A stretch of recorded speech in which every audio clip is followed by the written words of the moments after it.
All right, welcome to the Typical Sportsman Podcast. It is Turkey Week, and we are kicking off the Turkey series with none other than Mr. Michael Waddell. I figured if we're going to do a Turkey series, we might as well start off with somebody who can talk so passionately about turkey hunting that will get you fired up to want to try it. The remaining episodes are going to take you through step-by-step different aspects of turkey hunting so that you can leave here on Friday having full knowledge of how to go out and start turkey hunting. So every day this week, we are going to be dropping an episode, and we're starting with Mr. Michael Waddell, just talking about his passion for turkey hunting, sharing some fun stories, sharing how he got so passionate about it, and helping me get fired up to go out turkey hunt, helping you get fired up to go out and turkey hunt, and helping you get fired up to learn how to turkey hunt. It is a phenomenal episode, and spoiler alert, Michael goes on one pretty big rant here towards the end of the episode on just celebrating other people's successes and not thinking negatively about other people because of the place in life and because of the journey that they're on in their hunting journey. So it is a really good episode. The rapid fire questions turn out incredibly funny, and when you get two rednecks together, we come up with a pretty innovative idea on how to wipe your butt in the woods. It's a pretty fun episode, but it's also going to get you fired up to go turkey hunting. This entire series is brought to you by my good friends over at Blocker Outdoors. Blocker Outdoors, for a long time, has been producing really high quality clothing to go out and hunt in without breaking the bank. And they specialize, in my opinion, in turkey hunting gear. So from their vests to their seats to their belts to their to their chest harnesses that they just came out with, they have all the turkey hunting gear that you need to go out this spring and be successful with. So as you gear up for turkey hunting, go check out Blocker Outdoors. I promise you'll be glad you did. But also don't forget, with the Turkey series, we are kicking off a turkey hunt giveaway. We are giving away a fully guided turkey hunt here in Kansas. We're going to give you some new Blocker Outdoor gear. I'm going to let you shop on their website and just spend my money, and you get to get some new Blocker Outdoor gear. And we're going to send you a pack of the new turkey hunting broadheads from G5, which are absolute. They look just mean as all get out. We're going to send you some of those, get you ready to go on the turkey hunt. So all you've got to do, make sure and subscribe to the Typical Sportsman on either YouTube or Spotify. Go subscribe to those, and then go follow my friends on social media who are part of the giveaway. And we're going to give away a hunt as well as all the gear to boot. Let's jump in with Mr. Michael Waddell and talk about his passion for turkey hunting. For the true sportsman, it's more than a pastime. It's a way of life. Embrace the lifestyle of hunting, fishing, and the thrill of the wild. Live the life. Be typical.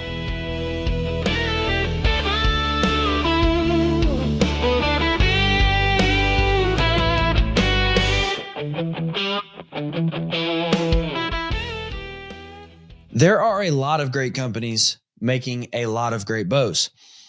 Pretty much if you go buy a new bow today, it's going to be a good shooting bow. However, very few bow companies are still single family owned.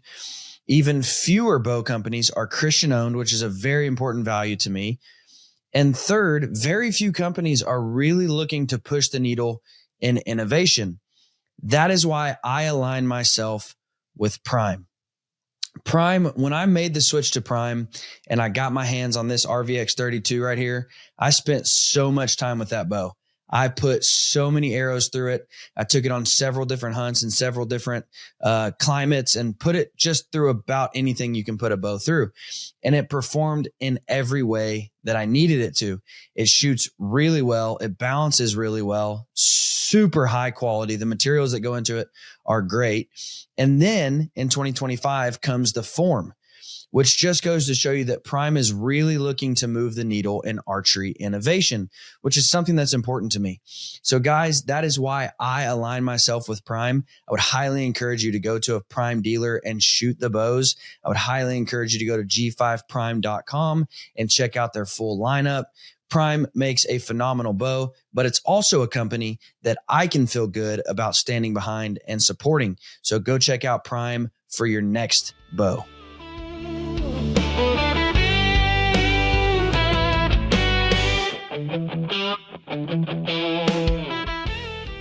Mr. Michael Waddell, Ruru Riley, whatever you call him, whatever name you know him by, here he is, the man himself. Dilly, good to see you, man. Not many people know the story of the Ruru Riley. Yeah, I still got a few people call me Ruru Riley. One of my favorite stories, and I think the first time I heard that was at the Pope and Young convention, and we was sitting around one night, and you was telling that story, and you had me rolling laughing, dude. The way that you said them two girls. Well, you just tell us, how'd you get the nickname Ruru Riley? We'll just go for it. Well, we used to obviously in the early days of getting a chance to do outdoor television, we did a show called Realtree Road Trips, and so it seemed pretty quick into doing the series of those programs. You know, I had a chance to meet quite a few country music singers, you know, a lot that had songs on the radio and back then on CMT and GAC. And so we were hanging out a lot. And of course, this was all before social media. So a lot of those, you know, big time singers, you know, they'd still go out to the bar and grills. They'd go out to the karaoke clubs. And so, yeah, one particular trip we went on was in Dothan, Alabama. And we were there. Blake Shelton was there. Red Akins. There was quite a few singers there. And so most everybody recognized them, but they didn't know me because in this particular karaoke club, nobody was really, there wasn't a lot of hunters there. There were some, and our show had just been getting started. So they just assumed I was one of the artists. And so they asked me who I was. And so I signed up in karaoke contest or the karaoke singing. I signed up not as Michael Waddell, but Ruru Riley. So every time I would sing a song, I'd be like, every rose has its thorn. Roo, roo, roo, yeah. And I would just act in a stupid, immature fool, which I still am. And so by the end of the night, man, I was signing the banners in this place along with Blake Shelton and Red Akins, and I was signing my name to these banners because I had been there performing, even though it had sucked, as Ruru Riley. So if you ever go into a bar and you see the name Ruru Riley, they might be an artist there that's named that or been through there, but if it was in Dothan, Alabama, that was my signature. So now wasn't there something where I thought it went on to be like you was announcing at or doing the introduction at like a NASCAR event or something. Yes, we went on to CMA Fanfare. And so by this point, the road trip show had gotten pretty big. And but the same thing would happen. So by this time we get into the CMA Fanfare, they would use me as an MC. We'd do these archery shooting contests, these four-wheeler competitions, ATV competitions. So many times I would be MCing it. And so, but when I was off helping MC these things, same thing. I'm hanging with these artists, and they had the country music singer softball game. It was a big deal. They televised it back in the day on TNN, and so I'd always be hanging with these artists. So if you're hanging with artists, people just assume you're a songwriter or musician. Yeah. And so a lot of these ladies there and girls there, I would just tell them my name was Ruru Riley. And so I signed so many guitars. And so another name I'd always use, I don't know why I come up with this, but I'd say I was Willie McDonald. And I don't know, it was just, I was dumb. I wasn't about 20-something years of age. And so anyway, I was signing these guitars. And so they saw the name on the guitar. And then later I'm emceeing this event later on in the event. And they're like, I can see them out there looking at their guitar. It's like, now we're going to bring out Realtree Road Trips television star Michael Waddell. And I had just signed some guitars like Ruru Riley to these young ladies on the front row. And they're looking at their guitar while they're looking at the real Michael Waddell walking on stage. And they're just so confused. And so I felt bad because I didn't expect them to come. But they found out my true identity by me being at CMA Fan Fest. So it's just one of those young, dumb, stupid things we used to do. But keep in mind, those Blake Sheltons, they're still up to those same shenanigans. You work an appearance with Blake Shelton and, everybody's getting his autograph, but you might look down your guitar and he might have signed it Keith Whitley. I mean, that's the way this guy is. So he's just, anyway, so I guess we're all from the same cloth, just goofballs. Mike had to stop using Ruru Riley because Ruru Riley, he's wanted down in Mexico, so he can't use that alias no more. That's why you don't hear of it much no more. A pass caught up to him in Mexico. So that's right. Man, Mike, I'll tell you part of the reason this series was birthed. A turkey hunting series. Everybody who listens to this show at all knows I'm not a turkey hunter. I've never claimed to be. I've done it, but just never something I've fallen in love with. But two of your friends, Theo Vaughn and Meat Eater, Michael, not Mike, I almost Steve said Michael Ranella. Waddell. Yeah, Steve Ranella. Yeah. They did a podcast, and Theo started off by kind of bashing turkeys and turkey hunting. And because he had said I went with Michael, and they're kind of, anyways. And the way that Steve reacts when he says turkeys are stupid and dumb and worthless birds, I was like, man, the way that he speaks about turkeys, so magical. Like it's a hunt that I wish I could fall in love with. Like that's what, the way that he talked about these turkeys. I'm like, man, I wish I liked turkey hunting, but I just don't. And so I wanted to give them I wanted to look at them with new eyes. And so I wanted to start this series by just kind of firing people up to try turkey hunting. And you are one of the myths, the legends when it comes to turkey hunting. Most people don't talk turkeys, and you don't, come up in the conversation somewhere. So tell me about your turkey hunting beginnings. Yeah. Well, first of all, I did see that podcast with Theo and Steve Ranella. And of course, both those guys are friends of mine. And you're right. Ranella, Meat Eater, as he's well known as, he has a burning passion, loves and respects turkeys to as far as you can get it. I would say I'm in that category too. Theo, who has never hunted at all, who don't have a perspective at all on hunting, I do think kind of took the same light as sometimes, I'm not going to say as an anti-hunters take, but a lot of times, a lot of people think we don't really hunt. They just think you go kill, and the enjoyment is just going to shoot and to put things in the back of the truck. And it's just for lack of better words and a callous word, it's like we just murder stuff. And so in reality, obviously you are hunting and you are trying to get something in range. And yes, in a turkey situation, you are trying to shoot them in the head, with a 410 to, a 12 gauge shotgun. But what I will have to agree, and the people who don't understand turkey hunting and they think turkey is a dumb bird, especially when you get out into that Merriam country, or if you grew up in an area in Texas that just had so many turkeys, let's face it. And when I say this, it's going to piss off a lot of dieharders, even like me. A turkey isn't the most brilliant animal, but they have brilliant instincts. However, if you want to go past that even deeper, whether it's a duck, whether it's a deer, whether it's any wild game we hunt, if they were that brilliant, they would have built homes and they'd be living in it, and they would have invented electricity. So no animal out there is Einstein, but they have amazing instincts. So a turkey sometimes is very respected because they can be very, very difficult through ethical and law-abiding ways to call one within range. However, you can catch them in the right circumstance, and you can see that same turkey that was so brilliant that you couldn't even come close to even getting a response or seeing this turkey. You might see him in the chrome bumper trying to fight his reflection in a chrome bumper. So, and then you get to the point to where even within turkey hunting, you get certain people within the turkey hunting community and culture of people that love the turkeys.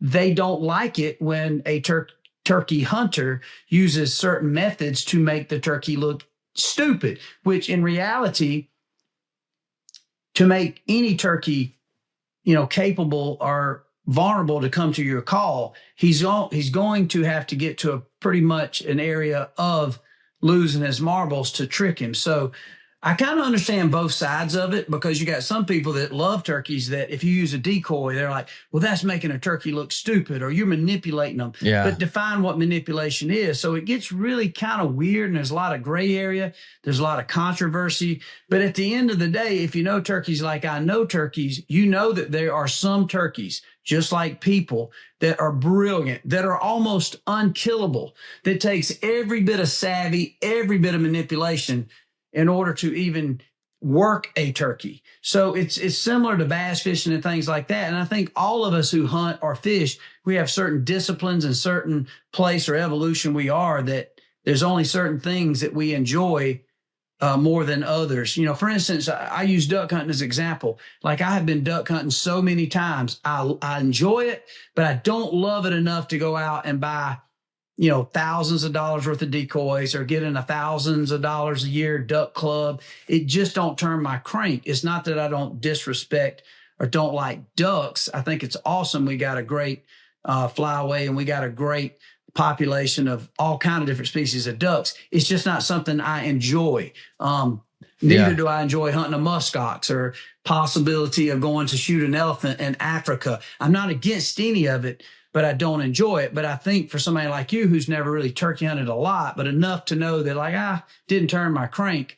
Yeah, there are a few little things that you can find or you can discover that once you see past just the hunt and the communication and all this involved and how you really can become, you can push your luck and you're not dependent on luck. You can manipulate the situation to your advantage, and spring turkey hunting can be one of the funnest things once you find and get to that level of it. So, but it's just hard for everybody to get to that level and understanding of it. Yeah.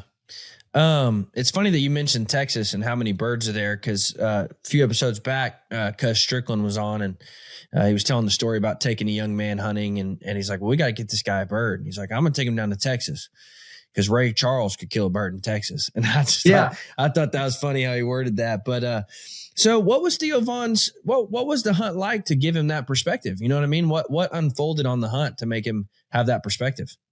Well, I think the biggest thing is he didn't have really a perspective on it. So he had never squirrel hunted, deer hunted. He had nothing to reference on. So he only had his understanding of hunting is the fact that, okay, I'm going to go down here and shoot a turkey, or I'm going to go shoot a deer. And he had kind of basically said that I don't think I would be capable of shooting a deer because he's got a big heart. And, so he thought, well, a turkey would be something I think I could take. He loves to fish. He loves to fish. He don't know a lot about it, but he enjoys it, and even the fish that he puts in the boat and comes back and, puts in Lake Crisco and fries them up and enjoys them with his friends and family. But hunting was something he knew nothing about. So I think more than anything, Theo had his own preconception of what it was going to be like. And so what Theo really loved was the hunting camp. He liked the porch. He liked the fire. He liked the fellowship and everybody around and us cooking good food for dinner and having a good breakfast and the coffee in the morning. He loved all that. But the idea that you need to get up at 4:00 in the morning and to spend hours and hours trying to figure out how to get a turkey in range only to ride out and see turkeys strutting out in the pasture. Why couldn't we just shot this one? It's like, well, obviously we didn't even know that one was there. This is a cattle ranch and these turkeys ain't running from these trucks that much, but yet we get out there and try to manipulate this turkey. The ball game changed. So I think what he perceived was the fact that he had no perception at all as it comes to hunting. But what I will say about Theo, man, I commend him for trying something that was way out of his comfort zone, man. He's such a big-hearted, fun dude. Funny as all get out, dude. So, but he said, man, I want to try it again. But I think deep down, if you ask Theo, is it easy to kill a turkey? He would say no. And I just don't think he wanted to put the effort that it required to get down in the grind, to get, ticks all over them, get dirty and nasty and spend hours and hours. It wasn't fun enough for him to really put a lot of effort in. Where Caleb Presley, who was down there with us, he started off that way, but then all of a sudden there was a part in him like, dude, I kind of starting to see it. I don't know how much fun I'm having, but I really want to get a turkey. And he did. We kept grinding and we did. And we stayed at it for, it was like 4 or 5 hours one day, didn't go eat, didn't do nothing. And he finally got one. So. That's cool, man. That's really cool. So as far as your turkey hunting journey, where did turkey hunting fall in your journey of hunting? I mean, did you start with squirrels, rabbits, deer, and then you started turkey hunting, or was turkey kind of the first, your first intro into hunting? How did that fall into place? Yeah. I mean, I started like most everybody I know. I mean, just a Daisy BB gun, and I grew up very rural. And so, I would say my first hunts were squirrel and rabbit. We had a lot of rabbit around. That led to my dad fell in love with deer hunting. So I went deer hunting when I was about 11 or 12, fell in love with that. But quickly into my deer hunting journey, man, just early on in Georgia had a pretty liberal opportunity to shoot deer. So you could kill a couple bucks a year. So quick into it, I had killed, quite a few deer, but all small 1.5-year-old bucks. And at the time, there really wasn't a lot of big mature bucks around because it seemed that the resource was shot down. Back then, deer hunting didn't have a lot of value in it other than the people who loved it, but all the farmers couldn't stand the deer because they was eating all the crops. And so, people wanted the deer eradicated pretty much. And so, deer were looked at it similar to hogs now. And it was just getting to the point where people were really starting to understand the biology, realizing that these deer, if they got to 5.5, that's what produced the bigger, in Georgia, the 130, 140 inch deer, which were big deer in Georgia, a 10-pointer. And so after I'd shot quite a few deer, I started wanting to kill a bigger deer, and I started getting bored with deer hunting. And then all of a sudden, turkeys started being introduced to the area, and they become a turkey season. So when I was about 14, me and my dad went turkey hunting for the first time. And man, the first time I went, we killed a turkey. We only heard 2 or 3 turkeys gobbled, and me and my dad went together. I had an 870 shotgun. My dad had an old Lynch foolproof box call, and he's yelping a little bit. Well, lo and behold, here comes this big old Jake comes strolling there, just a first-year turkey, and I killed it while I was hooked.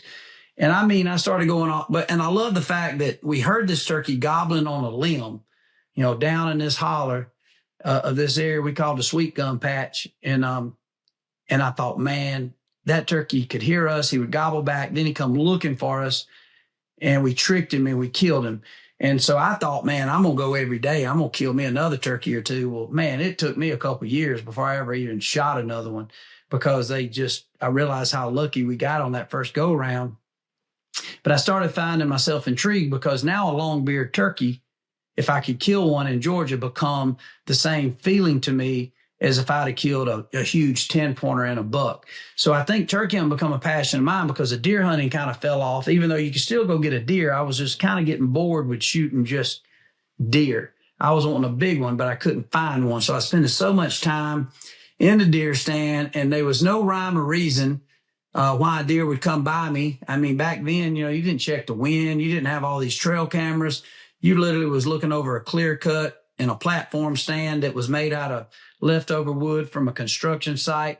So literally it felt like strategic luck to me. Like you knew it was a good spot, but you got to get lucky for a deer to come by, especially a big one. And I fell in love with turkey hunting because I thought, man, you can make your luck. If you hear this sucker gobbling down in the woods, now you can take an initiative and you're not just completely relying on, well, I wonder if this turkey's going to come my way. You can make him come your way if you did and said the right things, if you got the right angle. So it become like fishing. Like, bass is in this lake. How do you make them bite? How deep are they? Are they on the banks? Are they off a point? Are they in deep water? Are they off the rocks, off the dam? And turkey becomes something like that to me, to where I was insanely committed and entertained by the chase of what do you got to do to trick one of these suckers in range. And from that, I just started understanding the language, because people don't realize we're speaking English now. These turkeys have a whole different dialect, a whole different language. So to understand it, you really can start having a conversation with a turkey call to other wild animals in the woods. And I had never experienced that with deer. So that part of it I fell in love with, completely infatuated. And you could not spend enough time getting good at learning that language. It was like the first Rosetta Stone to me of like learning a complete foreign language. I tell people all the time, I know 2 languages. I know English and turkey. That's it. And so, I loved having that conversation and whispering sweet nothings in this turkey's ears, as Eddie Salter would say, and trying to put on fishnets and to make him think I'm a sexy hen that's looking for some loving, and get him to reverse nature and to come find me and to come strutting in the range, only to know I was hiding with a 12 gauge with a shotgun, and you could fry that sucker up in some peanut oil, and it was the best tasting meat you ever had. So that's what I fell in love with. And you've made 2 really good points on again, me wanting to look at this with new eyes for 2 things. You mentioned the whole, like, you're always wanting to kill bigger deer. You're always wanting to find bigger deer. Well, for me, like that whole stress of like, well, how big of a deer can I kill? That goes away with turkey hunting. I'm like, dude, if it's a turkey, it's dead. Like I'm just killing it. Yeah. Well, that's one of the big appeals to me is just like you can put away the whole, the Pope and Young and the Boone and Crockett's and the measuring and the getting out the tape. And it's just go out and hunt and enjoy it, man. And you don't have to have that stress and that, but also I remember the first time I went out west and thinking like, dude, what I do back home is not hunting. What I do back home is scouting and then hoping they walk by where I think they're going to walk by. And yeah, you're right. Like there's so many times where you're just like, dude, I got unlucky. The deer just skirted me just enough. But again, the appeal to turkey hunting is like, well, I get to go out there and grind. Like if I mess up, if I blow the turkey out, it was on me. It wasn't that the turkey didn't cooperate. It wasn't that I got unlucky. It was that I screwed up. And that to me is part of, those are two things that now the more that I think about it are more of an appeal to turkey hunting. I think you got it, Dylan. And like I said, either you get very addicted to that or don't turn your crank. I would say, there is a social aspect of it. It's something you can do together, with your buddy. You can do it with an experienced hunter. If you're the rookie, or two experienced hunters can go out and you can really come up with some really neat strategy into tricking a turkey. And, another part I loved about it, it gave me an opportunity the springtime of the year is an awesome time of the year to be in the woods. And so, being a diehard deer hunter, I got a chance to walk around in these woods that I typically wouldn't even walk in, because they were, it was bed and cover or it was just woods that you kind of left as sanctuaries. And so, you got a chance to walk a lot. You got a chance to spend time with your buddy. Now I get a chance to spend time with my kids, my wife. But yet you do turn into the really, really good turkey hunters turn into somewhat of a Navy SEAL to where you are understanding where your target is and you're going to it. It's a very offensive approach where deer hunting is so fun because there's nothing better than knowing that you got this target buck and all of a sudden you hear leaves crunching or he walks out and appears into this food plot or under this white oak acre tree. That adrenaline rush is amazing. But in between those times, there can be some insane boredom if you got ADHD, whatever, attention deficit. I don't even know what it is. But if you got attention deficit, deer hunting becomes brutal because you don't know. It's like, should I sit up here 3 hours? Should I hunt all day?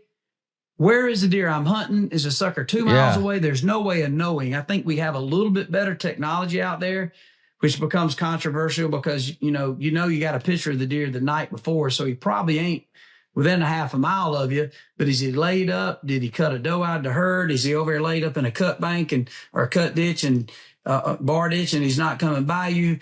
There's no rhyme or reason whether the weather's good or not. And you don't know if the deer has already smelled you. So you're just sitting there kind of hopeless.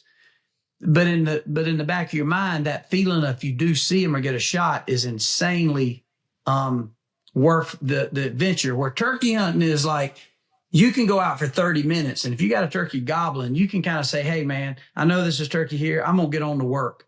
I'm going to get on ahead and do these things. I'm going to do these chores, whether it's a Saturday, Sunday, or a weekday. I mean, I hunted every day before high school during the spring. I almost failed out on tardies because, you'd get a chance to hunt an hour before every day of school. And so I just like the offensive approach, the opportunity to go completely in, manipulate the situation, and try to get something that had identified himself. And then those days that you didn't hear anything, you were constantly working to try to get one to identify himself so you could start the battle. So it was a constant battle, and you had different tools and tactics you could pull out of your bag or your turkey hunting experience in order to trick them. And I just found that really intriguing. I loved it. Still do. And that's where, again, you talk to guys, like yourself or Nate Hosey or Cuz Strickland and you hear the way or Ranella, go back and listen to that podcast. Just the way that he talks about turkeys is like, man, I wish I loved it. I wish I could get fired up for it because, but I've always said like, why would I go hunt turkeys in the spring when I could go hunt bears in the spring? Like, I'd rather shoot a bear. Or why would I rather chase one bird, when I could bomb down to Oklahoma or Texas and shoot 15 pigs? Like, right. I've just never, but again, the more that I start to think about it, because with everything I just mentioned, you don't get that offensive run and gun, more aggressive style hunting. And then there's still the concern of like, well, the bear's not big enough. Let's let him walk. There's still the concern of like, well, the pig's not, we want to shoot big pigs. Now, that's a bad example because we just shoot every single one of them you can find. But there's still that game of the stress of like, well, maybe we should give him another year. And who knows, maybe turkey hunters get into that. I don't know. But I'm of the opinion that, hey, if it's a turkey, I'm going to shoot it. I don't care if it's a Jake, a Tom, like I'm shooting a turkey, So when it comes to turkey, like, well, let me just clear this up. If you could only choose for the rest of your life, deer hunting or turkey hunting, what are you choosing? It would be turkey. Yeah, for sure. Really? Yeah, because deer, it's hard to say this without offending people. Killing big deer is hard. A mature whitetail buck is hard. But once you put all the pieces to the table, but keep in mind, let me clarify something too. I could care less about scoring anything. Like I don't even have any taxidermy hardly. I don't mount a lot of animals. Even though ironically I'm known as the bone collector, I'm not really a collector of bones, meaning I'm not at all looking at a mount as something that makes me feel great. It's like the hunt is what makes me feel good and what I experience. So, trophies to me are the adventures to get that trophy. And so a trophy is relative to what it is. And so, and there's certainly nothing wrong with it. But what I like about the turkey, if you get really good at turkey hunting, I mean, digging past the fact that it's a bird with a beard with spurs, once you really get good at it, all other hunting becomes easy. But in understanding that it becomes easy, it also you become very aware you have no control over it to a certain aspect. So the second thing I would like to hunt more than anything outside of deer would be elk, because elk is a 700-pound turkey. So now you got the best of both worlds. You got the turkey hunt aspect, the same culture of cows and bulls together. It's the breeding season, so you can manipulate exactly in the same passion. So anybody, especially from the South, or anybody who grew up a diehard turkey hunter, obsessed with it, will run a rake through big elk with an archery if they can hold their composure. But people who ain't used to the aggression of being manipulative in the turkey woods, if you're not used to that and you're set and wait and you just spend hours and hours, days after days on stand, there's a virtue to that. There's a skill set to that. But once you get understanding, a spot and stalk elk hunting is just like a turkey. You just add the fact that they can smell. So turkey hunting I like a lot because it makes everything else when you get to that level. Now, not all turkey hunting. If you go out and hunt Merriam's and Rios out in Texas, like Cuz said, they can be tough during the time of year, but there's so many turkeys, you're going to end up getting lucky. But if you hunt turkeys in the South and you get good at it, the carryover to getting your first opportunity to elk hunt, once you learn a few tricks of that trade that is different than turkey, it's like you'll be the most efficient. It's just like you're looking at them like a 700-pound turkeys. It could be a 6x6. It's an amazing feeling. So yeah, if I had one to choose, where deer is just, now the feeling of having a bow and arrow in my hand and a buck that I really have been playing cat and mouse with coming by, I would say there's not much that satisfies that feeling. Nothing is better than that feeling. But the effort and the time and the complete numbness of even knowing if you're wasting your time to get to that point in that hunt is not as attractive as what turkey hunting is to me, or elk hunting, because it just has a lot of unknown to it. And so I like turkey hunting. So if you ask the question, what would be if you could do anything or shoot one last animal, what would it be? I would say a big, mature whitetail buck in the hardwoods. But if you said, if I was left for one thing to hunt, I would say turkeys, because every hunt is satisfying. Where every deer hunt is not as satisfying as the last, based on the movement, based on the weather, based on the unknown, based on, is this deer dead? Did he get hit by a car? Did another hunter kill him? Or is he 2 miles away in a cut bean field chasing a doe? I don't know those things. I can almost guarantee you what I know about turkey. So the hunt itself is more fun to me. But there's nothing better than killing a big whitetail buck with a bow, I would say. So do you not turkey hunt with your bow? Well, I do. I've killed a lot of turkeys with the bow. A lot of people I don't, but I don't because now they got a lot of technology to make it better. But a turkey has a small spot. I mean, I'd say big as a softball. If you don't hit it, you lose them. And so I don't think it's overly difficult to kill a turkey with a bow, but you can wound. For every turkey I've killed, I've wounded that many that I thought I hit good. So it's not as satisfying, the bow hunt, a turkey, to me. A lot of people love it. There becomes controversy in the turkey world about how you should go about hunting a turkey. Like, a lot of people set in ground blinds. A lot of people say, man, that's the sissy way out. You should never set in a ground blind and deer hunt a turkey setting over decoys. I don't care how anybody hunts them. I've done it a variety of different ways, but I like running and gunning. So do I like that same method when I'm elk hunting. I don't like to deer hunt an elk. I don't like to deer hunt a turkey. I like the opportunity of what it gives you to where you can run and gun. You can make something happen. So yeah, I have bow hunted turkeys, and I've killed quite a few. I've killed 12 or 13 turkeys with a bow. I killed a grand slam with my bow and arrow, but for me, I just don't enjoy it quite as much as just taking a shotgun or going with somebody else and seeing somebody else get one. You know, and I will say this, like, the reason I choose to bow hunt 90% of the time, like if I'm hunting anything big game, it's with a bow. But that's because I like the close encounter. I like the getting them in tight, and I honestly could care less what I shoot them with at that point. Yeah. What I mean by that is, like, if I had a deer at 15 yards, it would be the same as shooting it with a rifle as a bow. Like, you still have that close encounter, that close interaction with the animal. Same with, if I could shoot my bow at 200 yards, it wouldn't mean anything, you know, to have a deer walk out at 200 yards. You let the arrow fly and it's dead. Like, I want the close encounter, which is why. So I've gotten that question when I announced I was doing this re-looking at turkeys. I literally, somebody said, is it because you've never done it with a bow?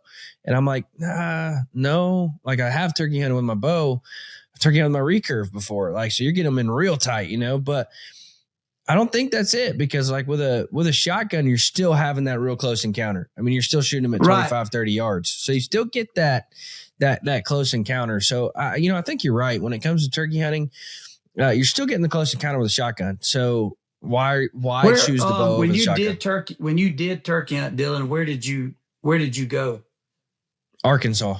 You was in Arkansas. And did you go with somebody that was pretty good, or did you go by yourself? Or no, I went with my dad. He's a terrible turkey hunter. Did you get one or ever? Or? I've killed one turkey. Yeah. I got you. But the way that it played out wasn't like, no, I take that back. I've killed two turkeys. One in the fall, and I was deer hunting, and it came by, and I'm like, well, you're dead.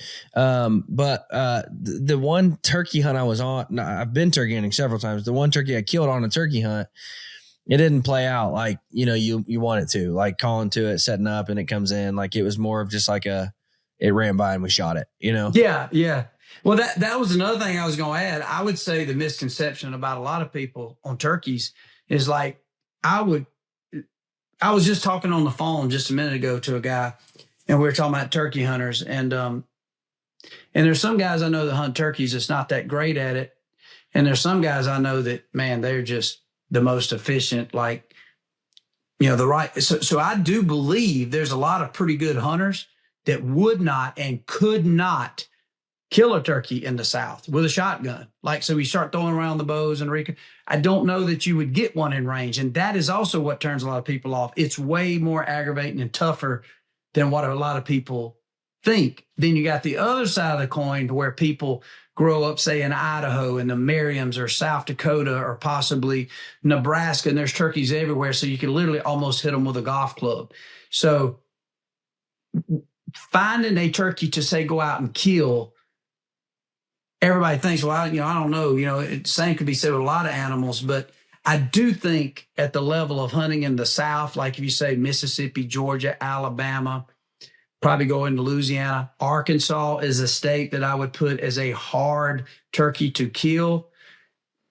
One reason people go out with it is like, dude, it ain't no fun because these suckers are assholes. We cannot kill them. And so, and then, and I cannot make it happen to give me that adrenaline. So you become quickly bored with it because, you get kneed up with chiggers, you're having to watch for snakes. And it's like, this ain't no fun. I'm not even getting into action. I'm not even hearing a lot. But once you start hearing some and you're mixing it up, then you go home and you're like, now, wait a minute. I've killed this many Pope and Youngs. I've killed big whitetails. I've killed moose with a bow. I've killed elk with a bow. Why can't I not get a turkey within 50 yards here in Georgia to kill with my shotgun? I'd always thought they were pretty easy, only to find out that, am I even good enough to kill one? That sometimes tricks people's trigger. It's like the challenge of just saying, can I, and can I understand enough about it and find a certain discipline about it? Now, you get an area that's got a lot of turkeys, you can put a ground blind up and hunt them just like you hunt a deer. And you're going to eventually have a turkey walk by and you'll kill it. Does it take you 5 days to do it? Being there every morning from daylight to say 10, 11 o'clock to do it? I think if any turkey hunter did that, or anybody wanted to kill one, if you're in the area with a pretty good, population of turkeys, because keep in mind, you're going to hear them gobble. So if you know anything about your woods, if you just sit there and don't even make a call, there's a chance, but you'll get bored with it really quick. But at the same time, we don't think nothing about sitting 7 days straight, daylight to dark, to kill a deer. And then when it ends, you don't even have a shot. And you think, well, heck, that was a fun hunt. Joker just never showed up. Or same with bear hunting. I mean, what is bear hunting? You got pictures of them at a bait pile, or you got a situation. So what is it? It's strategic luck. You really can't make anything happen any different with that hunt other than maybe you can find out that this guy's got chocolate covered donuts versus the regular glaze. I don't know. Maybe that makes a difference and the big one comes in. But you really, he's there.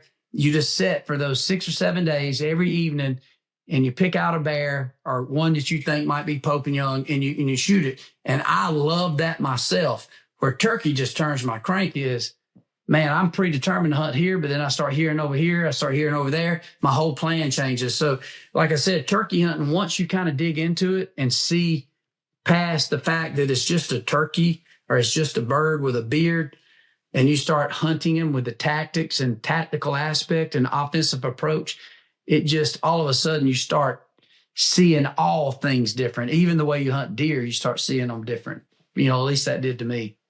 And I will say, like, you're talking about these two different sides of coins. And I think that's why people get such this idea that it's going to be easy, because you see these videos on social media and somebody will slam their car door and a turkey will gobble. And you're like, dude, it's just, they're dumb, and you see those types of videos, or you see the videos where the people are like, I was out here for 3 minutes and the bird flew down right in front of me. I shot it. Well, like, yeah, you put him to bed. Like, you knew right where he was at and you sat underneath this tree. Like, you see those types of videos and you're like, man, it's just a bird. Like, you're going out there and you're getting covered in ticks and you're getting covered in mud and you're having to cross nasty creeks and to kill a bird. Like, why would I do that? But then again, like, you hear the guys like yourself and, some of these dedicated turkey hunters, and when you start implementing these different tactics, it really, man, it comes to life. And that's why, again, I just want to look at it with fresh eyes, and just say from the beginning, if I was to start turkey hunting all over again with no experience, like, try these different tactics, try these different techniques, try these different ideas, try these different ways of hunting them, and just see if I can't fall in love with it. And my goal is to fall in love with it. Like, I know some people are thinking like, you're going into this series and you're just going to come off of it and say, yep, well, it's still just a bird. No, my goal truly is to fall in love with it, because I want to. I want to fall in love with it. I've just never experienced it in a way. In knowing you and knowing how adventurous you are with your bow and how much you love to hunt and the time that you will spend disciplined in a stand, whether it's for deer, whether it's for a bear, whatever it is, you hunt big game, because I know you hunt everything. You love it, anything, pigs. For somebody like you, I think you could quickly fall in love with it. The best way to go about it is, and it's funny because similar to the same conversation, Jim Shockey and I have always been these really good friend. We've always been great friends, but we've always had this huge rivalry. Like, he makes fun of me because I'm like this turkey guy. Like, oh man, you're just chasing a turkey. And I said, Jim, you couldn't kill a turkey. You could go to China and kill a 3-horned war goat. You could go all over Africa and kill a sable. You can go kill a Cape buffalo. But Jim, I could drop you off with all the gear by yourself anywhere in Alabama and you would not kill a turkey. And he got so offended and so mad.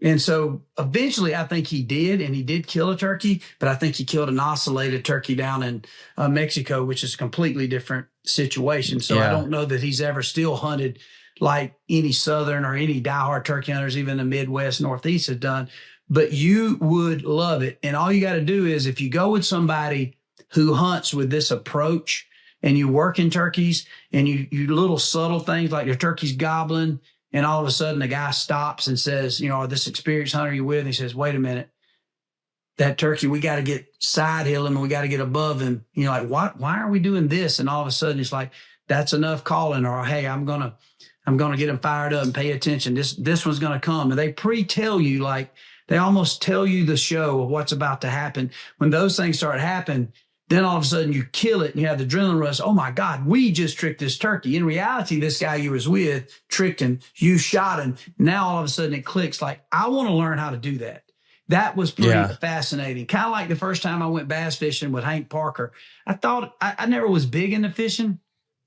Fishing's the same similar thing. My older son, Mason, he went to college on a fishing scholarship. He would rather catch a largemouth bass and do anything that we've discussed on this podcast about deer, elk, and he just loves it. And it's so tactical. And when I went with some of those guys, Gagliardi for the first time, people like Gerald Swindell, people like Hank Parker, my mind was blown at what they knew about water temperature, colors, how far they were from the bank. Yeah. And I started realizing, like, these freaking dudes, I will never, it was almost intimidating to me. Like, I will never even know anything about fishing at the level they are. Obviously, they've dedicated their life to it. So there are some turkey hunters that are the same level to where, you mentioned Nate Hosey. Nate Hosey is one of the best hunters I've ever seen in the turkey woods. He is just, he understands every aspect. Don't fire him up, dude. He's got a big enough head. He don't need your help. Well, I mean, yeah. I mean, I think he was still in San Francisco at that march they had down there, that gay pride march. I think he was down there for that. But he's still a good turkey hunter. I got to give him that. But yeah, man, I don't know, dude. I think, Dylan, it would be easy to get your trigger tripped. But I don't think you're going to get your trigger tripped until you are around it and everything happens perfectly. And then all of a sudden, being competitive as you are, you're going to like, I'm going to figure this out. Wait a minute. I know there's a couple, yeah. I'm glad you made the connection earlier about different states, because it is very similar to deer. Like, I grew up hunting southern Arkansas, where you could see 100 deer in a set. Like, they're going to weigh 100 pounds. But you're going to see a ton of deer, and deer hunting's easy. You sit there long enough, you will shoot a deer. And then, you come to Kansas and like, you realize, okay, I'm not going to see as many deer, but the caliber, it's going to be a different game. And it's going to be, you can finally call to these deer and you can decoy these deer. And that's what really made me fall in love with deer hunting to the depth that I have, was getting to move to a state where, like, you're not going to see as many deer, but the tactics that you get to use and you get to implement, like, it's going to make you fall in love with it. And speaking of, Georgia, like, same deal. Like, you're going to see a ton of deer. Are they going to be bigger than your Labrador? Maybe not. Right. Speaking of Georgia, man, did you see that cranker that Brantley Gilbert shot? Yes, I did see that. He sent me a picture of that buck, and that, man, free roam, big whitetail, man, it's getting bigger and better. I mean, the hunting in Georgia is definitely way tougher and more aggravating. I'm like you. I understand your perspective of talking about growing up in Arkansas, which hunts real similar to probably what we experience here in Georgia. And still got some big deer in pockets and areas and mature deer. But you're right. When you go to Kansas or Iowa, it's a whole different ball game of excitement. And so, for prime example is Georgia and Arkansas is kind of a Midwestern southern state, the way I figure. So when you get good at some of these states that I consider the game to be really pressured and really hard to kill, when you get a chance to go hunt some of these areas like you read about and how deer actually come to Rattling Horns, or maybe they do certain situations. So I think in some of these states you're talking about, it's hard. But like, for instance, a diehard South Texas hunter, you don't see them get super excited about coming to South Florida and hunting deer. It's like, that don't sound fun. Or you don't hear them getting excited about coming hunting Georgia. You don't hear the guy who lives in Kansas super excited about hunting where you grew up in Arkansas. And so I think the same can be said with turkey. It's like growing up in Georgia and hunting these hard-headed, aggravating turkeys. When I finally had a chance to go out to Nebraska, I'm like, man, you can run a rake through these turkeys. And yet the people who live in Nebraska are saying, well, I ain't got no desire. There's turkeys everywhere. And they're right.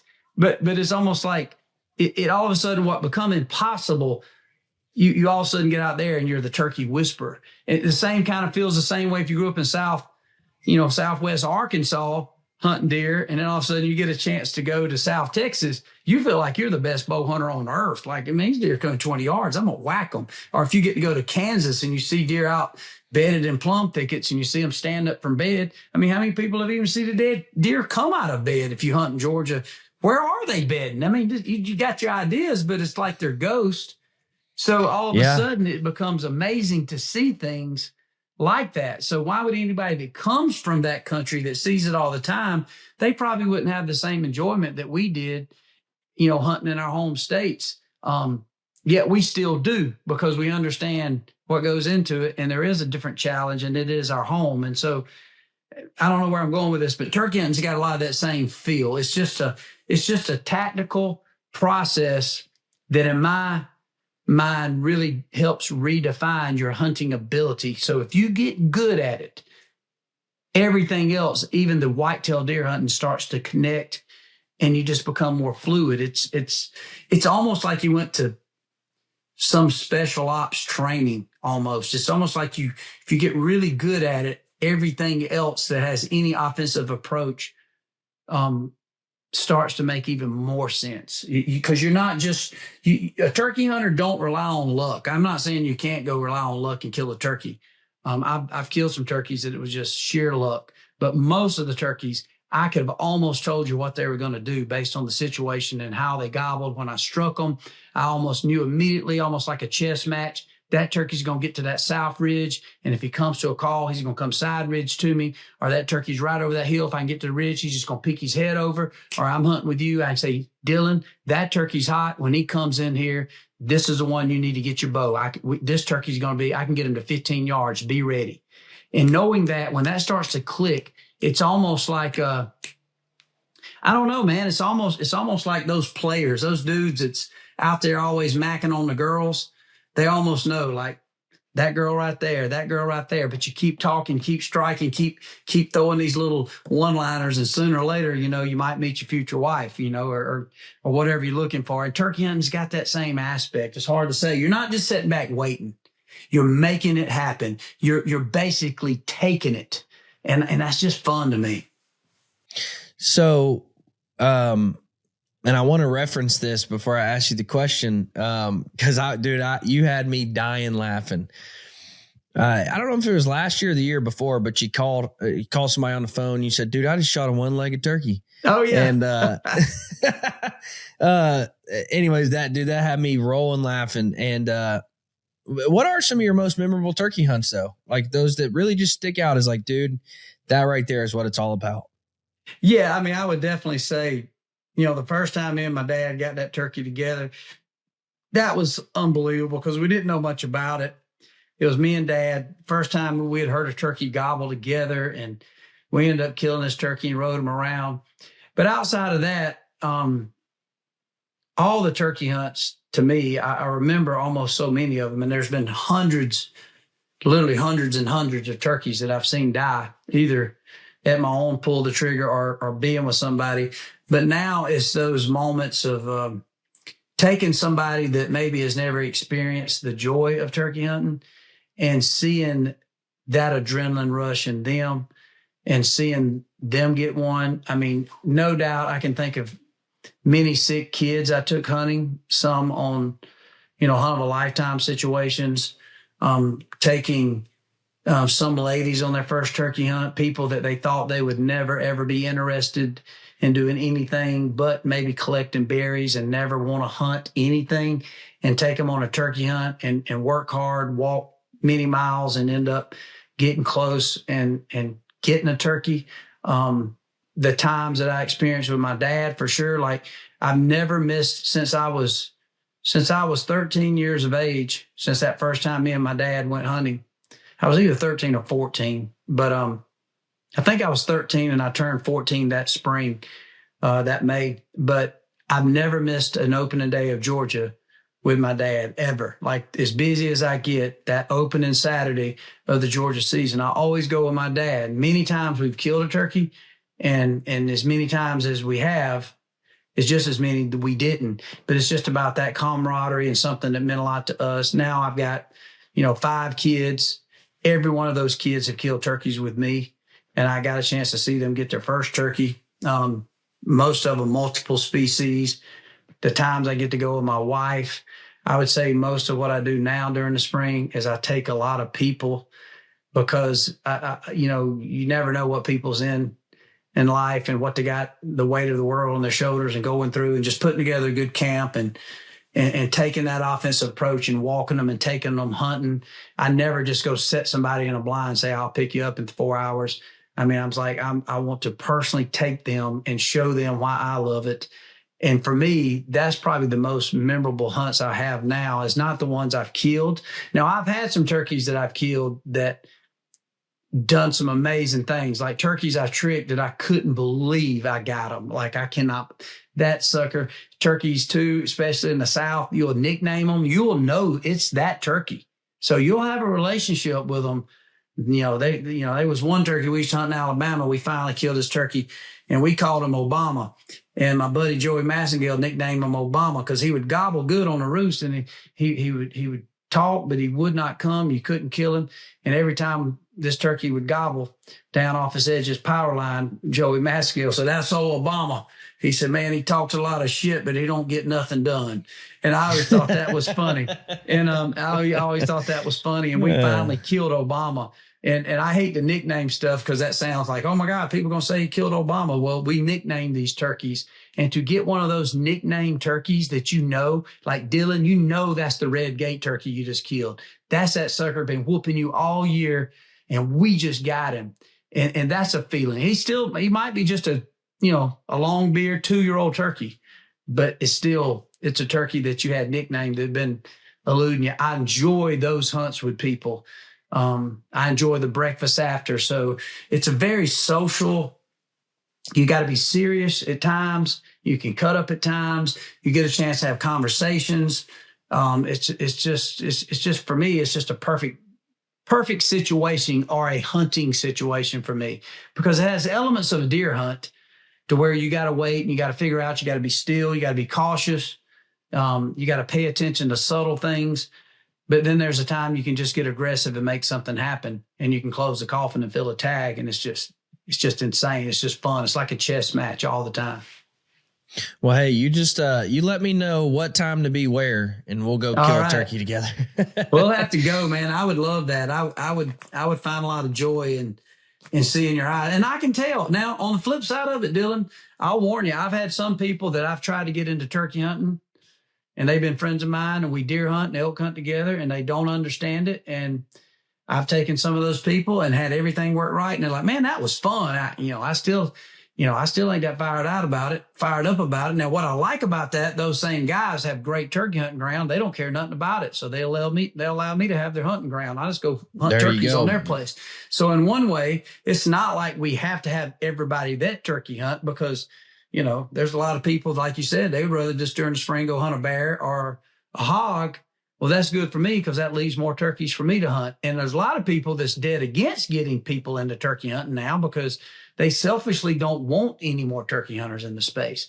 I think that's a problem within the hunting industry, because people will get on social media and hate. It don't matter what you do, bear hunting, deer hunting, elk hunting, turkey hunting, dove hunting, duck hunting. I mean, the duck hunting community has become like the Bloods and Crips. I can't believe ain't nobody got killed in that industry yet, because it's always this guy, public ground, private club, this decoy, this call brand.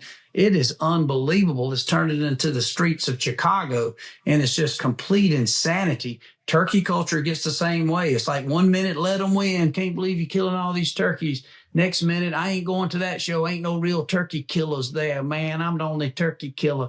And so it gets really weird and confusing. I don't know if social media has drove people insane, or insecurities within people and envy and jealousy and almost sometimes just complete negativity that lives within these people that drive them insane. But the hunting community gets really divided on everything. Even in the people who love the culture, they still want to hate on you when you found success. Well, maybe you didn't know a lot about turkey hunting. He's out there killing turkeys, acting like he knows something. No, that ain't mean that. If you go turkey hunting this year and you kill a couple of turkeys, start liking it, you ain't trying to beat your chest and say, I'm Mr. Turkey Man. It's like, man, talk to Waddell, talk to Hosey, talk to some of these other friends of mine. I like it. I love it. I'm still learning. But they're going to be pissed off at you because you didn't even know what you was doing. Must be nice. Your daddy's got a farm. Must be nice. Waddell took you. Must be nice. You paid for a guided hunt down in Florida or Texas. And so that part of it drives me nuts. It's like people that have a hard time celebrating other people's legal, moral, sound success, and they can't celebrate that, the problem ain't in you that filled the tag. It's in them and the lack of joy in their life. And I think a lot of people have truly been diseased with that syndrome. And it is sad to see that in some of these people. And you see that a lot. It's sad. And that's something that, because of the world I was so blessed to start working in, I've gotten that, like, must be nice. Like when I started shooting a recurve, it was like, well, yeah, you get to learn from Fred Eichler and Tom Klum and Harv Ebers and these legends of the recurve, like, must be nice. Like, yeah, it is nice. Like, it is nice. And I don't feel like I'm any less of a hunter because I got to learn from the greats and because I got to, or they say, well, it must be nice. You got to go on a guided elk hunt. Like, well, yeah, it saved my money. And I booked an elk hunt. You could do that too. Like, I mean, that's doable for you too. And, especially you talk about these guys, you talk about your Lee and Tiffany's and your Lord, you name it. If I had a farm like that, I could kill them too. Like, then make a farm like that. I mean, that's what they did. Right. They built their farm. They helped, they put in or Mark and Terry, like, well, yeah, if I had their farm, well, yeah, they worked hard to build that farm. Yeah, you would kill them. Yeah. I mean, here's what they're getting right. If you got to hunt those farms, you would, it is nice. And they too would probably find some success. So the hard part ain't killing the deer on their farms. The hard part is having to go in the uphill walk to get to the place where you can own a farm like that. I've known Mark and Terry Drury ever since I was a kid. I called against turkey in turkey calling contests against Mark Drury. A lot of people don't realize Mark Drury's a world champion turkey call. He's one of the best. I've known Lee and Tiffany, and I remember the first deer Tiffany ever killed was a small 6-pointer, and she was ecstatic. She would have killed every 6-pointer out there, and look at the evolution of where they're at. Lee had only killed a couple big bucks at that time, hunting in Minnesota. And so immediately their quest and goal was to have what they have now, but it took them 35, 40 years. And so they were dedicated, sink and swim, to having those things. Same with Mark Drury, same with the Kiskies. I can name a bunch of these. On the flip side of it, it's really easy once you get to that level, you start assuming everybody's evolution is at the same place of maybe what Lee has in his mind of what a big buck is. And Lee really don't think it's a big buck unless it is probably 180, where there's still a lot of people that hang sheetrock for a living in Georgia and Arkansas still, that live across the country, that would give their left testicle to kill a 125-inch legit Pope and Young deer with a compound bow or even a crossbow. And so sometimes the industry, it's a little bit of both. The industry gets a little arrogant is to think that everybody gets to do this all the time, and they're out working, framing houses, driving trucks, teaching kids, driving school buses, being secretaries in office, selling insurance, doing all these things Monday through sometimes Saturday evening. Most of these people still have a family to raise. They have kids in the house. They got girls in ballet and dance. They got young boys that's playing travel ball, playing football. Then they got a wife that they ain't even took to Ryan's buffet in the last 3 weeks and been on one date night. And then in the middle of that, they're shaking in their boots when it's a Friday night and they know it's going to be a frosty cold morning. Like, honey, can I go to the deer camp and hunt in the morning? So yeah, there's struggles on both ends, but sometimes the people that get to do it a lot, but they're hating on a Lakoski or hating on me or hating on you or hating on Eichler. Well, you could have easily had nothing. It's like, this is what I wanted. I knew it was going to be an uphill grind. My opinion, everything that is good comes going uphill, sweating and fatigue. Going downhill, nothing typically comes good. You got to work for everything. So when you set a goal and you achieve it, for me, anybody I see does that, I'm going to celebrate them. Doesn't mean I might have to bring them down to earth and say everybody hadn't achieved this uphill climb yet. So don't be arrogant with it. You know, still keep your roots and realize how blessed you are. However, there's a lot of people that hate at people that have achieved their goals. And I think that is very narcissistic and very selfish. And it proves that the problem ain't the people that achieved the goals. It's the people that somehow know that they don't feel like they ever had the chance at this. But in reality, they had every bit of chance and equal opportunity as everybody else. It's just a matter of, did they sacrifice? Did they work hard enough? Or did they even give it a chance? Did they take a safe route? And so that can be broke down a lot of different ways. But yeah, there's a lot of people that must be nice, or farm raised deer, or private land, or you wasn't in a saddle on public ground. Well, we've done all that. I've done that. I've got a farm here in Georgia. I got nice bucks. I saw 7 or 8 longbeards the other day out in one of my food plots. I'm excited. So the situation is, the way my farm sets up now, I've owned it since 15. I would say right now I've got it as much dialed in as I ever have. So killing the animal right now on my farm ain't the problem. The work that went into it and going to get that bank loan to pay it monthly, which I still do, that was the uphill battle. There was a lot of work in situations that I had to set my farm up to be easier to hunt. That's easy now to hunt the farm. It was hard to get it set up to make it easier hunting. And it was even more hard to be able to afford it, because when I bought it, I couldn't afford it. I might not can afford it next year. I just sent out, put a stamp on it, sent my payment off. I got this farm for another month. That's hard. It's hard on anybody. What would have been easier for me? To not ever go for it and never borrow, whatever millions of dollars to buy a farm and just hunt public ground. Now, hunting the public ground is harder than hunting my farm, but it would have been a safer bet just to take my adventures there and not gamble on me ever owning something. So you can look at it a lot of different ways. What's hard and what's easy? Now, I'm not the judge of that. I just know the choices I made. Yeah, dude, that's such a good way to look at it. And and one day when I get to the point where I have a farm and the deer hunting comes easy and the turkey hunting comes easy, and we've got a pond where ducks cut in and we can shoot a limit of ducks in the morning. Like, that's the dream. But shame on me for sitting back and saying, well, the guys who have worked their tails off to get there are less of a man than those who are out on public ground. Think about that, Dylan. How intimidating is that?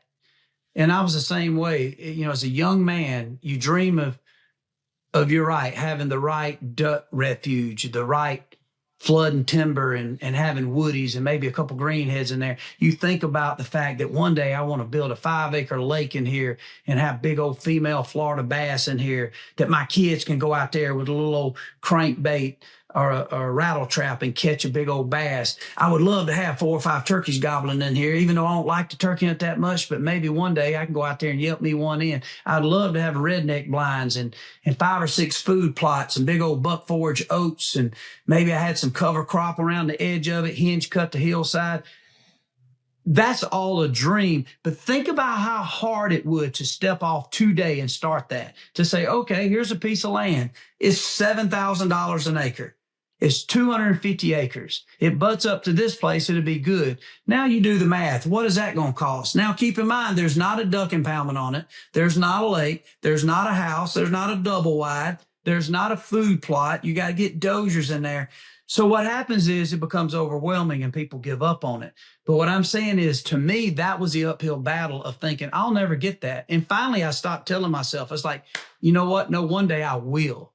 but only to find out when you get it and then you kill that deer. Must be nice. They're farming deer. Anybody can kill a deer on your farm, Waddell. I'm like, yeah, anybody but you, because you asshole ain't going to ever get invited because you over here pissed off at me that I did this and you in a tree saddle on public ground bitching about some of these other people that are influencing the community and getting more hunters into it. And you're not mad that other hunters are getting into it. You're just mad that now more people are hunting this ground that you thought was yours that you could hunt for free. That's what you're mad about. That's your problem, not mine. So guess what? I can still hunt my farm and I can still get a saddle and slide right in beside you. And I know just as much about deer and how to kill one as you do. So I say that without trying to be cocky. I say it with all humility, but it is what it is. And so I want that guy, the same guy that's hating on me or mad at you because you get a chance to buddy up and hang out with Fred Eichler all the time and all these guys that you mentioned that are mentors of mine. I do want the same success for that guy who's hating on you, hating on me. It's like, I just want to shake him like, wake up and pay attention. Nothing is going to come good from your negativity, buddy. Think positive. We want this for you. I'm still afraid it's going to be taken away from me. I have imposter syndrome. I still can't believe I've got this farm. But then I look at my banknote. I pull it out right here. Here it is. I'm going to show you how y'all land. See that right there? It's a bank book every month. You know, I don't want everybody to see that, but you take that, put it in the mail, you write the check, and that's how you freaking own a piece of property. That's how you do it. Yeah. That's how easy and hard it is. That is the hardest thing I do every month to sit down. Like, one more month, baby. Oh, crap. Who left the air conditioning on? Why is the air conditioning bill $450 this month? And who's eating all these damn groceries in my house? It's like, why are we spending $250 a week?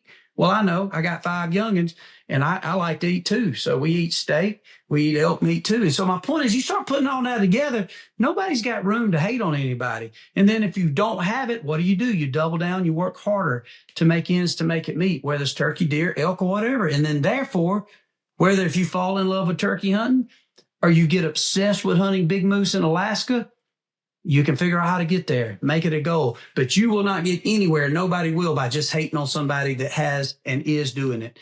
So I don't take any criticism or advice from somebody that ain't somewhere I want to be. And I just learned that a long time ago. And it's an old worn out quote, but it's very true. And I live by it. But if I see somebody that's positive, that's somewhere I want to be, and they say, Waddell, you ain't going to get there by doing this.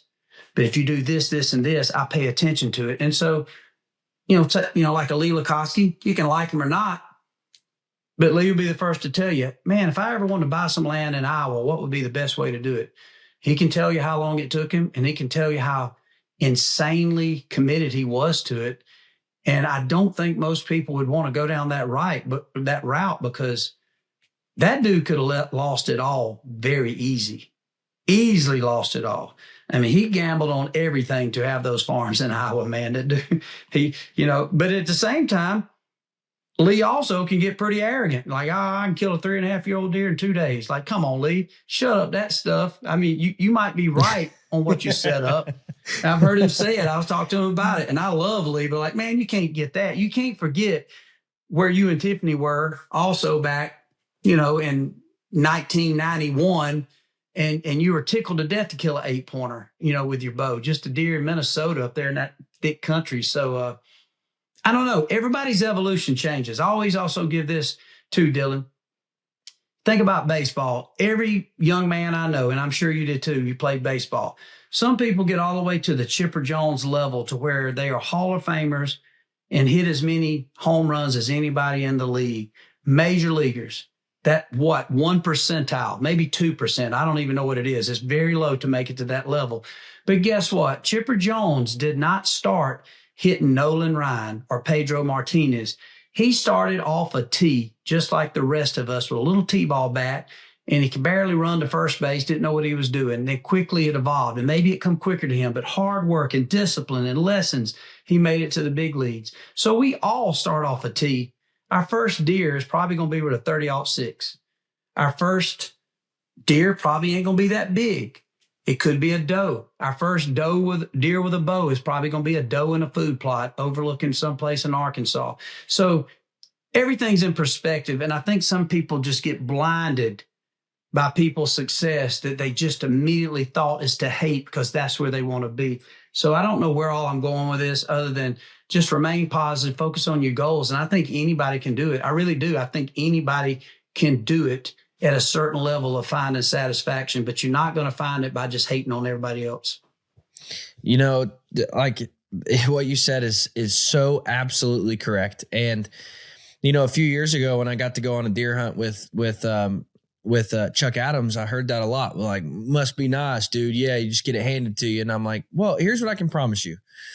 I can promise you I didn't get invited on the hunt because I sat back and was a jerk to Chuck Adams. I didn't sit back and say like, yeah, you've had everything handed to you. You didn't have to work for it. Anybody could go out. And I promise you I didn't get invited on the hunt for acting like that. And if that continues to be your attitude, those opportunities will never come your way either. And that person got so offended at me and so mad at me. And I said, well, it's true. Like you're already getting to the point where you're writing people off. You're already writing me off to say, well, I would never invite you on a hunt because now you've showed me your true colors. And when you continue to have that mentality and that take on life, you're going to continue to push those opportunities further down the road. And so man, what you said is absolutely correct. And I think more people need to hear it. Now, before we get back, and I'm going to wrap this up with Michael, sharing his 3-minute elevator speech about why you need to try turkey hunting. But before we do that, it is now my favorite time of the show, which is our rapid fire questions presented by Tito Knives. And I have found that your goofy, dumb rednecks are usually the best at these because we don't have nothing better to do. Doing good there. we don't have nothing better to do than sit around and come up with stupid scenarios in our mind anyway. So we usually tend to answer these questions all right. What is your favorite state to turkey hunt in? I would say Georgia overall. Georgia and Alabama, just some more hard-headed Easterns. What is your go-to snack in the tree stand or in the turkey woods? Man, probably any kind of little Debbie cake, Swiss cake roll, oatmeal pie, maybe a nutty bar. I ain't into health food. That's what I'm talking about. Anybody who says an apple in a tree stand, I ain't going hunting with them. Gotta have something a little better than that. Out of the bone collector crew, who's your least favorite guy to hunt with? Oh God. I mean, don't give me I don't need the camaraderie of like, oh, I love them both. Like they're both. Which one do you not want to go hunting with? I mean, obviously I wouldn't be hunting if I didn't like him. Nick Munt is probably the biggest game hog, I would say. Like you can go with Nick and he somehow is going to get the log into all the trail cameras. He's very efficient. He's a killer. He's good at it. But Nick is the one you got to watch because he'll shady you to death. If it wasn't for Bone Collector, what would you be doing? I would definitely be working in construction. I got a heating and air degree, and so I installed and worked on air conditioners, for a couple summers and winter here in Georgia. And I really thought I'd go into a blue collar trade, and especially now with everything that's going down in AI and stuff like that, I think that probably the best trade to be in is something you can do with your hands and put calluses on them and kind of the sweat off your brow. So I would definitely more likely be in some type of blue collar construction trade, installing heating and air work, or even running skid steers or heavy equipment has always been intriguing to me. And I got a piece of equipment now here on my farm and I love it. I love to be on a tractor. So which Bone Collector member is always forgetting stuff? Oh, that would probably be, I would say probably me. That's probably me. One reason I feel like I'm a decent hunter is because I'm the guy that always has to borrow, release, and sometimes even forget my arrows, and I'll end up making do and still killing a good buck with basically whatever I can put together. Yeah, that's me. I'm forgetful and typically. I remember you saying one time that T-Bone is like mama around camp. Like he's always like, oh, I got your Band-Aids. I got everything you need. Mama's T-Bone's like the mama. He's got a little woman in him, I believe. He's feminine in some ways. He's very anal on procedure and getting everything put together. The whole analytics of a project, and he's got his stuff buttoned up the best by far. If Bone Collector was a boy band, who would be the star of the show? Oh, I think it would be Nick Monk would be our lead singer. I would be on lead guitar. It would be a rock band. T-Bone would be our drummer and right-hand tambourine player, for sure.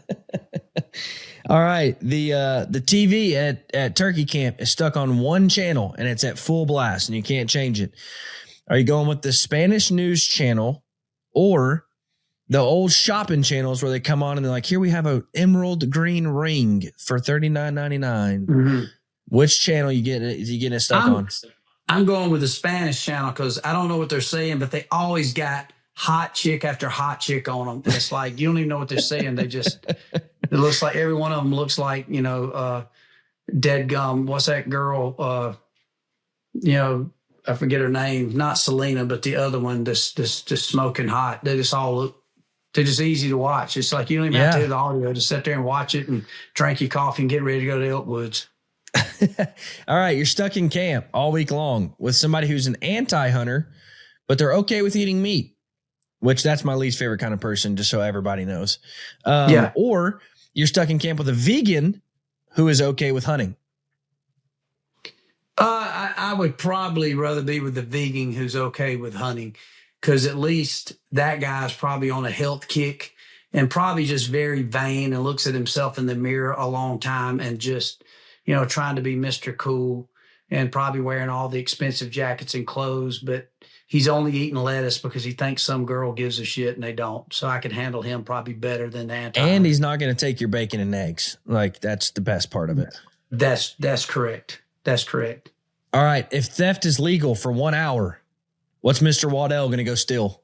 I'm stealing every turkey right over my line. That's what I'm doing. I'm definitely poaching turkeys. I ain't got nothing else. I ain't taking nobody's money. I ain't taking nobody's TV or grill. I ain't even going to steal their bulldozer, but I definitely, if theft is legal for a day, I know some places I'm going turkey hunting soon as the season. Well, I guess the season don't matter. I'll just go whatever day I'm going. I know some places I'm going turkey hunting that I'm never supposed to be.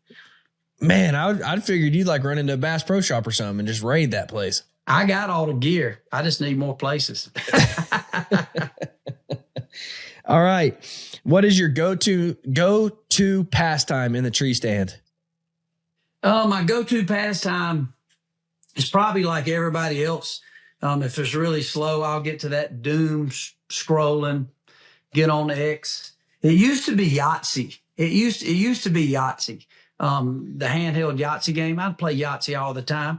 And believe it or not, another thing as I've gotten older and gotten stronger in my faith, I will definitely sit there and meditate and pray a lot and just kind of the pastime is being very humbled and thankful. Just so thankful that I'm out there and just thankful for my family. So as goofy and crazy as I am and as much hell raising as I've done in my life, I definitely always, every hunt, I'm sitting there just kind of be still, know there's God.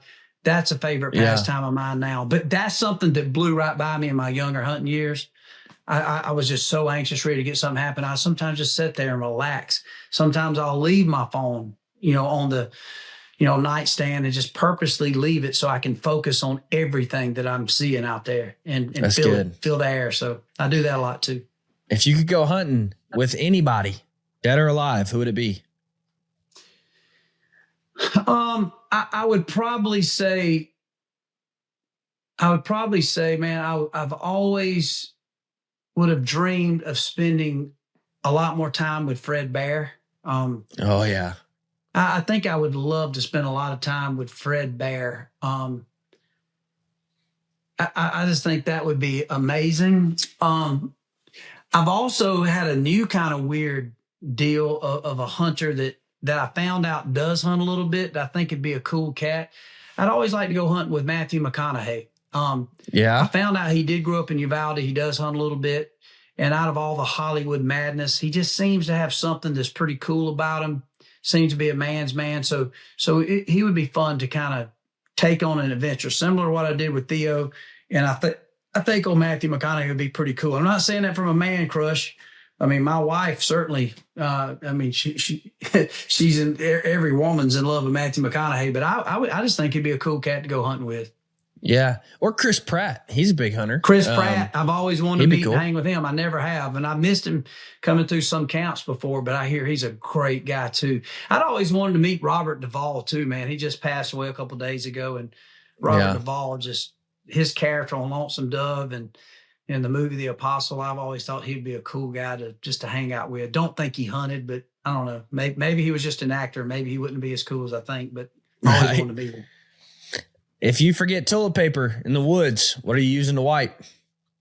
Oh, there is no doubt. I'm finding some big broadleaf grass. Like the best would be some old big vetch or some of that stuff, and then turnips or something. I'm gonna have to use something like that. You got to stay away. You got to stay away from all poison ivy. You better know your vegetation when you run out of toilet paper. But I'd use something like that, or on the edge of the creek and just squat on down, clean yourself air. I believe that'd be about the best. I got in trouble one time. I'm not allergic to poison ivy or poison oak, so I've never paid much attention to it. And I took my oldest kid when she was old enough, like, hey, let's go fishing, baby. And we was out there bass fishing, and she said, I got to pee. And I said, well, just go squat right over there. And she said, what do I wipe with? I said, just grab some leaves and wipe. And again, I never paid any attention to it. Well, it turns out she is allergic to poison ivy, and that's what she chose to wipe with. So, oh, mercy, bless her heart. I got in trouble from old mama when I got home. She was not happy. And I'm like, well, baby, I would lay down and take a nap in it when I was a kid without even I never even had to pay attention to it. Like, so that's right. You either are or you ain't. Now another thing I would do too, talking about that, I'm big on right now making hunting product and hunting clothes and gear affordable.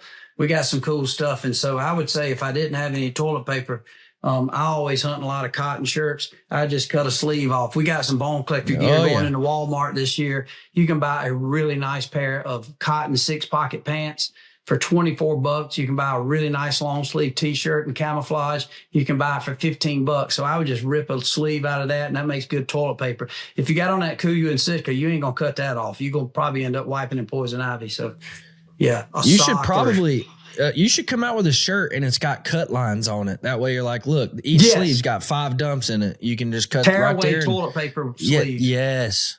Yeah, dude. Now we're really being innovative here.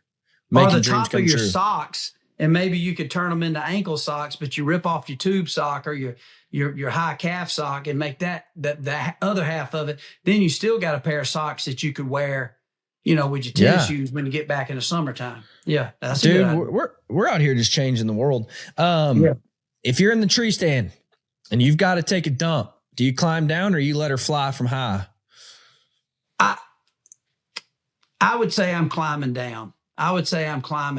Just because it's the more dignified fall out thing of the tree to do. Stands, and I would not want to be the guy that had to loosen my safety strap and I'm all bowed up trying to make it happen. And next thing you know, that's an Outdoor Life magazine. Old Waddy dies trying to take a shit out of a tree stand. That would be terrible headlines. I think I just get down, ease over to a comfortable spot, stalk my way over to it with my bow in hand, and stalk my way back and get back in there. That's what I do.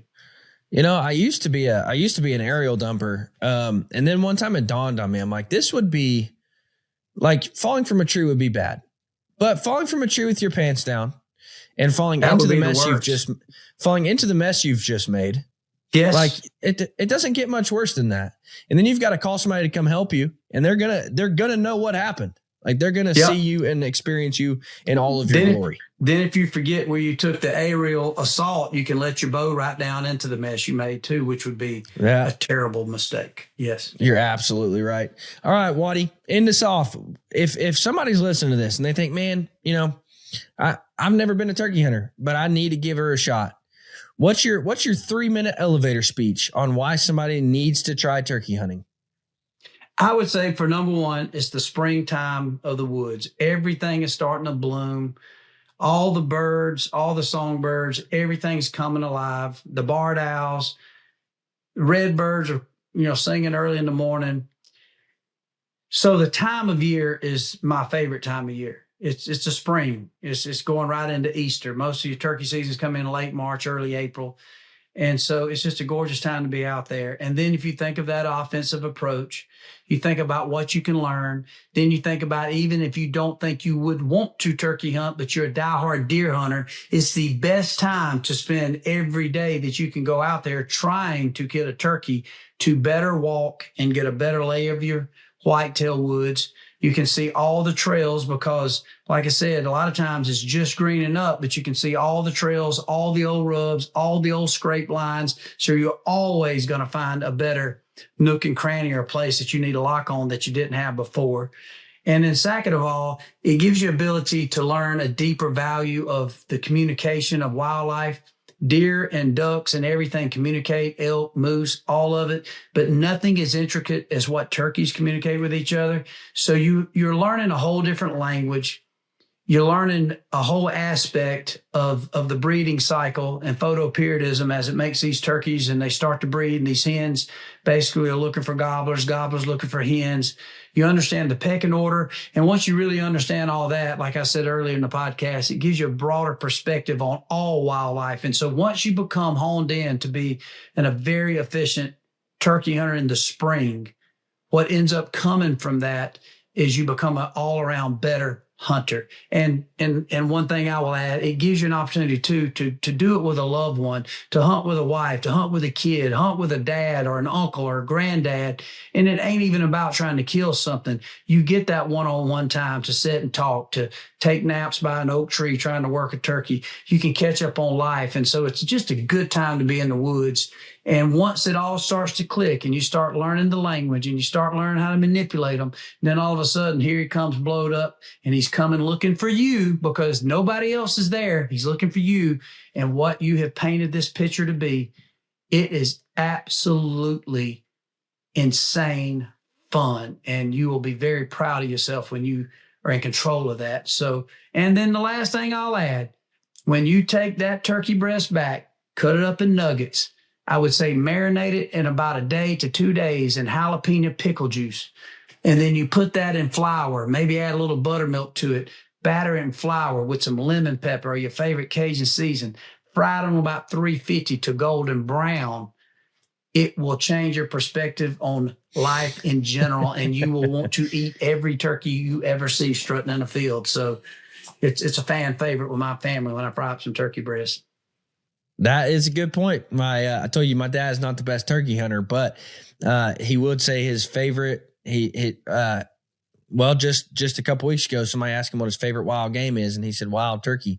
And I said, Dad, I think that's a drink, and I think as a pastor, you're not supposed to partake in that. But he did say that's his favorite wild game. So that's right.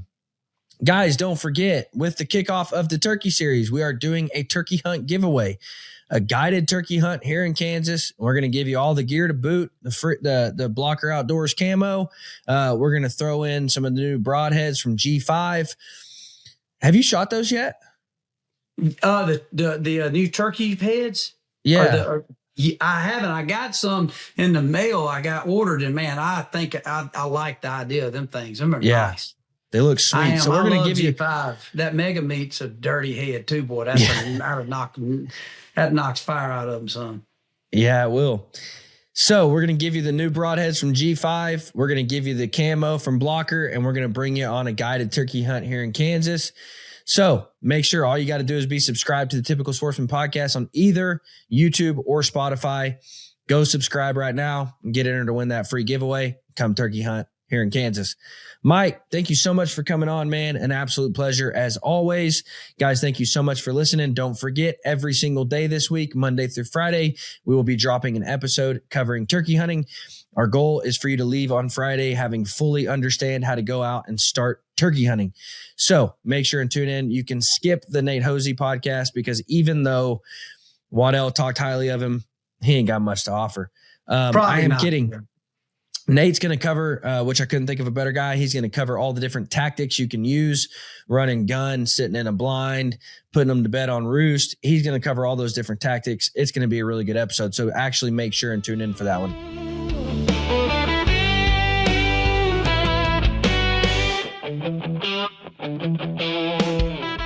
There are very few things that I have with me every time I'm in the outdoors. Whether I am upland hunting, deer hunting, elk hunting, just out shooting my bow, out checking trail cameras, very few things that are always with me. One thing that I always have with me is my binocular harness.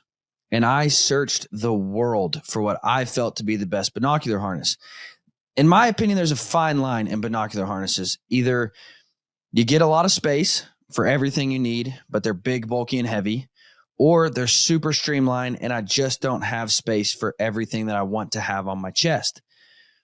Alaska Guide Creations makes phenomenal harnesses. Guys, I wear them all the time. I wear my harness probably every day at some point in my day.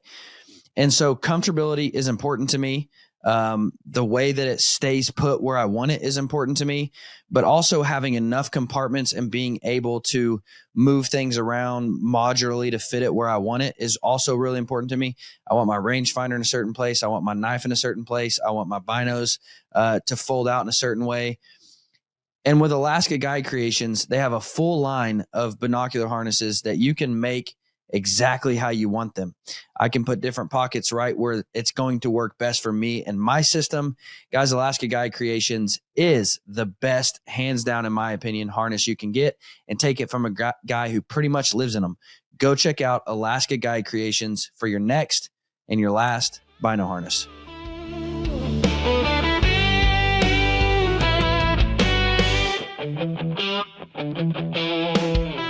Guys, thank you so much for listening. Y'all have a fantastic week and keep the dusty side up.